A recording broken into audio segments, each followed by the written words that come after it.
Fundevogel, from Grimm's Fairy Tales, by Jacob and Wilhelm Grimm, translated by Edgar Taylor and Marion Edwards. This recording is in the public domain. Read by Bob Neufeld. There once was a forester who went into the forest to hunt, and as he entered it he heard a sound of screaming, as if a little child were there. He followed the sound, and at last came to a high tree, and at the top of this a little child was sitting, for the mother had fallen asleep under the tree with the child, and a bird of prey had seen it in her arms, had flown down, snatched it away, and set it on the high tree. The forester climbed up, brought the child down, and thought to himself, "You will take him home with you, and bring him up with your Lena." He took it home, therefore, and the two children grew up together, and the one which he had found on a tree was called Fundevogel, because a bird had carried it away. Fundevogel and Lena loved each other so dearly that when they did not see each other they were sad. Now the forester had an old cook, who one evening took 2 pails and began to fetch water, and did not go once only, but many times out to the spring. Lena saw this, and said, "Listen, old Sanna, why are you fetching so much water?" "If you will never repeat it to any one, I will tell you why." So Lena said no, she would never repeat it to any one. And then the cook said, "Early tomorrow morning, when the forester is out hunting, I will heat the water, and when it is boiling in the kettle, I will throw in Fundevogel, and will boil him in it." Early next morning the forester got up and went out hunting, and when he was gone the children were still in bed.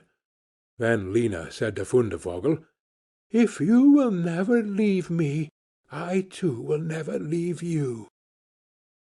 Fundevogel said, "Neither now nor ever will I leave you." Then said Lena, "Then will I tell you. Last night old Sanna carried so many buckets of water into the house that I asked her why she was doing that, and she said that if I would promise not to tell any one, and she said that early tomorrow morning, when father was out hunting, she would set the kettle full of water, throw you into it, and boil you.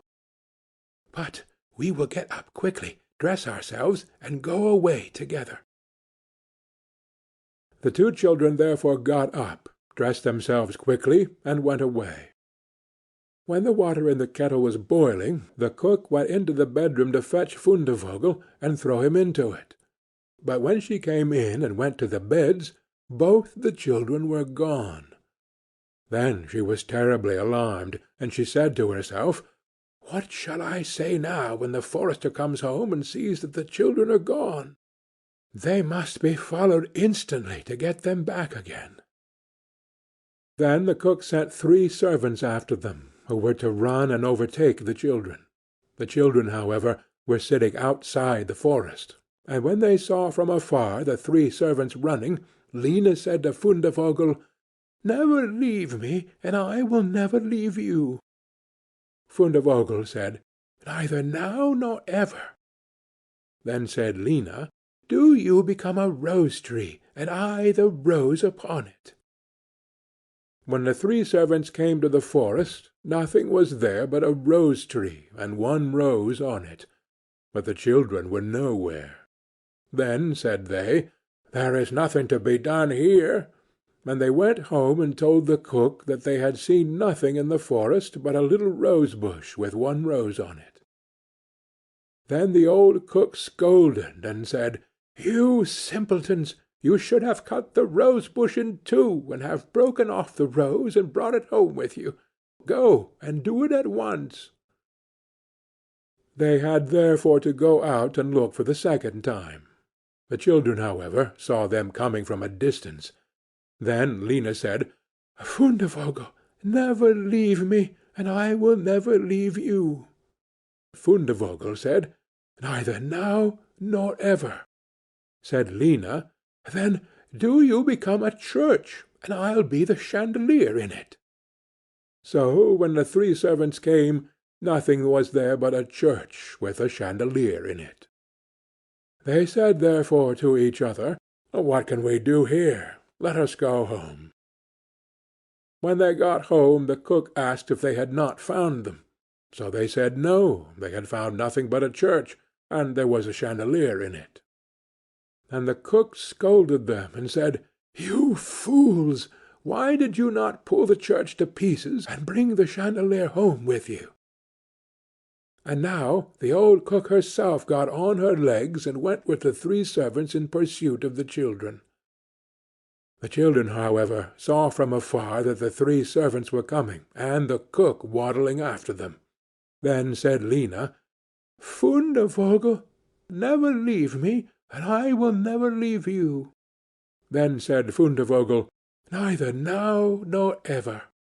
Said Lena, "Be a fish-pond, and I will be the duck upon it." The cook, however, came up to them, and when she saw the pond she lay down by it, and was about to drink it up. But the duck swam quickly to her, seized her head in its beak, and drew her into the water, and there the old witch had to drown. Then the children went home together, and were heartily delighted, and if they have not died, they are living still. End of Fundevogel.